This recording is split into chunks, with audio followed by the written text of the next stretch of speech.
મારા ધ્યાન મુજબ ખેતીવાડી ખાતાની ખૂબ જ મહત્વની અને સૌથી ઉપયોગી યોજના જે ખેડૂતો માટે ખૂબ જ ઉપયોગી થવાની છે તે યોજનાની વાત કરીએ તો 7.5 લાખથી 8.5 લાખ રૂપિયાની સહાય ખેડૂતોને ટ્રેક્ટર, રોટાવેટર, થ્રેસર જેવા સાધનો ખરીદવા માટે એક સાથે જો મળી જાય ને તો વધુ અરજીઓ પણ ના કરવી જોઈએ અને સહાયનું ધોરણ પણ વધુ મળી જાય.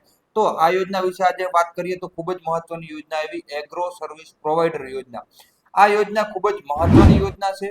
તેનો મુખ્ય હેતુ તો કે ખેડૂતો ખેતીમાં આધુનિક સાધનોનો ઉપયોગ વધારવા તેમજ નાના તેમજ સીમાંત ખેડૂતોને સસ્તા દરે સાધનો ભાડે મળી રહે. ખેડૂતોને સાધનો ભાડે સસ્તા દરે મળશે અને જે ખેડૂત છે તેમને રોજગારી પણ મળશે, જેથી તે લોકો બીજા ખેડૂતોના ખેતરની અંદર તેમનું સાધન ચલાવી અને રોજગારી પણ મેળવી શકે અને સામે ખેડૂતને સસ્તા દરે તેમજ ગામની અંદર સાધનો મળી રહેશે. તો આ યોજનાની અંદર શું છે?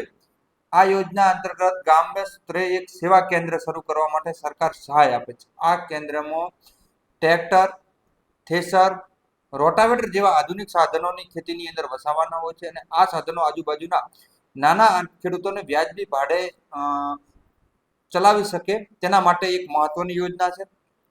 હવે નાના ખેડૂતોને મોંઘા સાધનો ખરીદવા નથી પડતા અને તેમનું કામ સરળ બને છે.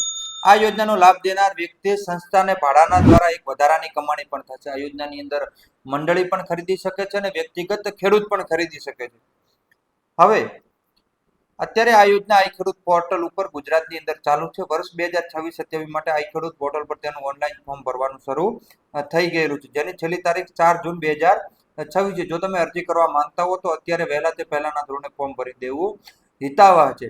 હવે કેટલી સબસિડી મળે છે? આ યોજના અંતર્ગત ખેતીના આધુનિક સાધનો ખરીદવા માટે સરકાર દ્વારા મોટી આર્થિક સહાય આપવામાં આવે છે. તેની અંદર સામાન્ય વિસ્તારમાં કુલ ખર્ચના 75% અથવા 7.5 લાખ રૂપિયાની સબસિડી મળે છે જે ખેડૂતોને મળે, જ્યારે સંસ્થા અને આદિવાસી જેવા વિસ્તારોની અંદર 85% અને 8,50,000 રૂપિયાની સબસિડી મળવા પાત્ર છે. આ યોજનાનો લાભ કોણ લઈ શકે છે?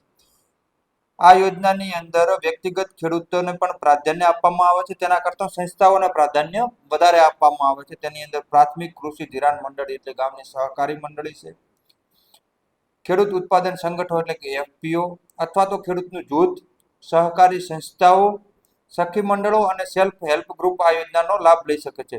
વ્યક્તિગત લાભની અંદર જો કોઈ ખેડૂત વ્યક્તિગત રીતે આનો લાભ લેવા માંગતો હોય તો તેની પાસે કૃષિ ડિપ્લોમા, કૃષિ સ્નાતક, અનુસ્નાતક, બીઆરએસ ની શૈક્ષણિક લાયકાત હોવી જરૂરી છે. તેની અંદર જરૂરી દસ્તાવેજોની વાત કરીએ તો જમીનના 7/12 અને 8 ઉતારાની જરૂર પડશે. સંસ્થા લાગુ પડતી હોય તો મંડળીનું સર્ટિફિકેટની જરૂર પડશે. બેંક પાસબુકની નકલની જરૂર પડશે. આધાર કાર્ડની નકલની જરૂર પડશે. જો સંસ્થા દ્વારા લેવા માંગતા હોય તો ઓથોરિટી લેટરની પણ લેટર પેડ ઉપર જરૂરિયાત રહેશે. શૈક્ષણિક લાયકાત ધરાવતા જરૂરી સર્ટિફિકેટોની પણ જરૂરી રહેશે.